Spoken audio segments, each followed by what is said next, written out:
40 anos depois da chegada da liberdade, Castelo Branco vê surgir a praça que leva o nome de 25 de Abril. A inauguração marcou uma manhã que teve nos discursos políticos o cumprir da tradição. E no primeiro desses discursos, Walter Lemos disse que está em curso uma campanha para fazer crer que os políticos da ditadura eram mais sérios que os da democracia. O último episódio dessa campanha foi a divulgação da ideia que os políticos antes do 25 de Abril eram mais sérios do que os atuais. Na verdade, Salazar era um ditador de hábitos pessoais sóbrios, mas o regime estava assente em grande nepotismo e corrupção. Mas dispunha de uma arma que, felizmente, a democracia não dispõe: a censura. Assim, a corrupção dos ministros e dos altos funcionários, mesmo quando denunciada, era sempre silenciada. Nem os abusos, nem os subornos, nem o tráfico de influências viam alguma vez a luz do dia em algum jornal, rádio ou televisão. E o desconhecimento dos factos significa, para as pessoas, a sua inexistência. A crise foi o tema que atravessou todos os discursos dos partidos representados na Assembleia, a começar pelo Bloco de Esquerda e o CDS. Só a liberdade a sério quando houver a paz para lutar pelos direitos do trabalho, pelos direitos sociais, sem sofrer represálias dos poderes económicos e políticos instituídos. Só a liberdade a sério quando houver o pão para todos e o recurso aos bancos alimentares seja uma má memória dos tempos passados. Só a liberdade a sério quando houver habitação para todos e deixarem de aumentar os números de sem-abrigo pelas ruas das nossas cidades. Só a liberdade a sério quando houver saúde em tempo e espaço útil para todos de forma gratuita. Só a liberdade a sério quando houver educação pública e de qualidade para todos. Só a liberdade a sério quando houver a liberdade do povo mudar e decidir as questões fundamentais que decidem as suas vidas e as do país. Só a liberdade a sério quando pertencer ao povo o que o povo produzir e não cabe ao povo pagar esta dívida porque não foi o povo que a produziu. A humanidade faz sentido em cada território, mas cada território só faz sentido se tiver pessoas. E as pessoas só se são nesses mesmos territórios se tiverem trabalho, se tiverem incentivos que o justifiquem. Os próximos anos exigem de nós uma verdadeira sensibilidade social. Portugal precisa de um Estado mais eficiente, mais justo e mais eficaz. Precisamos de um país com capacidade empreendedora, mais preocupado em produzir riqueza do que em gastar o que não tem. Portugal continua a braços com o desemprego. Os portugueses sem trabalho deixaram de ser apenas os menos qualificados. Hoje pode ser qualquer um de nós. Desenganem-se os que pensam que a responsabilidade foi deste ou daquele governo, deste ou daquele agente político, desta ou daquela política. A responsabilidade tem sido de todos nós. A CDU escolheu um conto infantil para falar das desigualdades que levaram ao 25 de Abril. Os barrigas não tinham este nome por serem todos barrigudos, mas por comerem tanto, que nem se percebia onde cabia tanta coisa. Houve até quem dissesse que para lá caber tanta comida, o corpo dos barrigas lá por dentro devia ser todo estômago. Os magriços também não se chamavam assim por terem nascido todos magrinhos, mas porque em certas épocas do ano os barrigas não lhes davam trabalho, nada lhes pagavam e passavam tanta fome.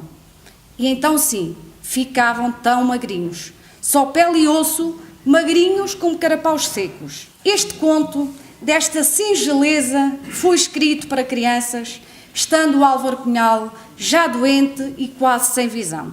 Escrito por alguém que dos 11 anos que esteve encarcerado, foi barbaramente torturado, mantido incomunicável durante 14 meses e passou 8 anos em total isolamento.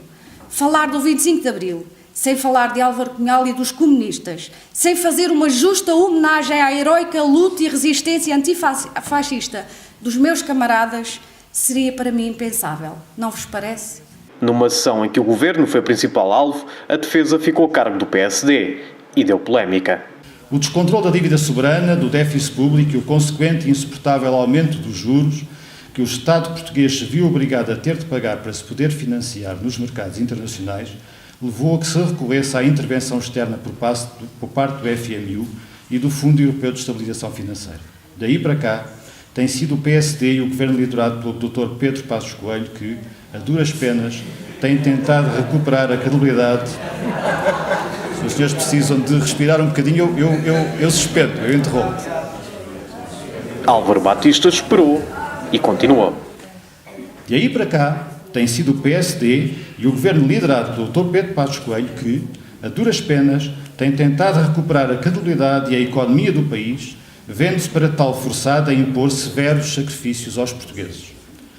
Do lado do Partido Socialista, no entanto, diferentemente de assumirem, como era sua obrigação, a predominante responsabilidade por toda a situação, apenas se tem observado um inconsequente lavar de mãos, irresponsável, para quem todas as medidas estão mal, mas sem nunca terem a capacidade de assumir uma ideia ou um projeto concreto com um mínimo de sustentabilidade. Ou seja, aqueles que sujaram, aqueles que emporcalharam completamente as contas da nação portuguesa. Eu espero que for necessário.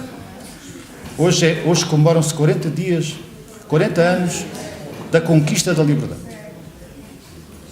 Ou seja, aqueles que emporcalharam completamente as contas da nação portuguesa são aqueles que agora mais clamam que a limpeza está a ser mal feita. A resposta do PS veio logo a seguir.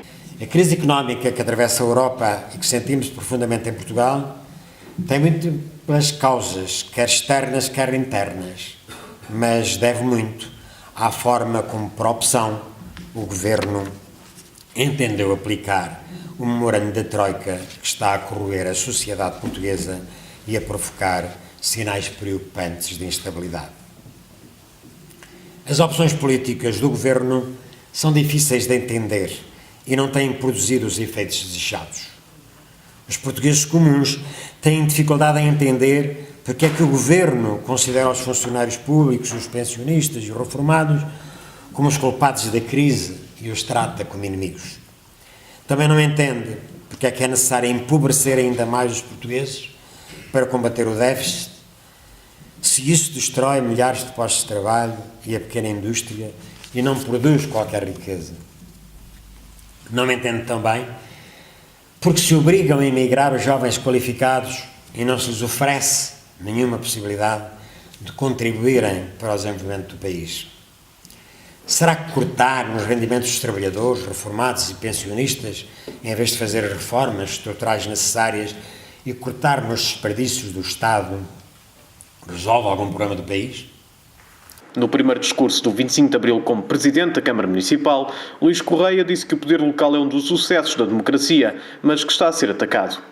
Na esmagadora maioria dos casos, a história do poder local do pós-25 de Abril é uma história repleta de bons exemplos, de autarcas que trabalharam com rigor e transparência, que souberam atender às reais necessidades das populações.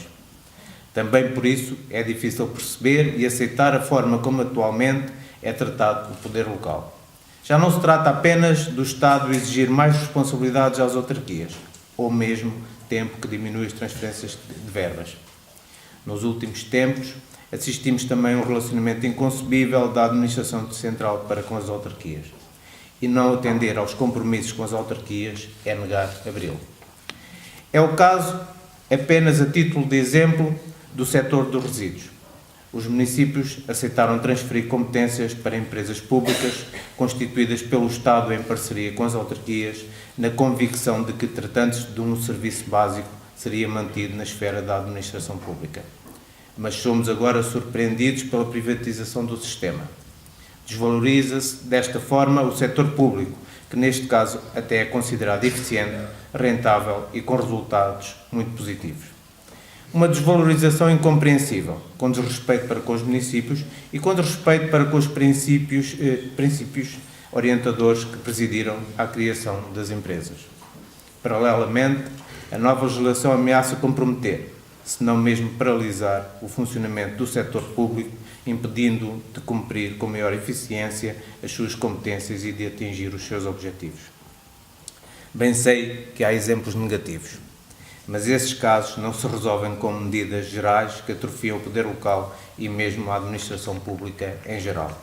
A Festa da Liberdade fez-se na Câmara Municipal 40 anos depois dos primeiros discursos da democracia.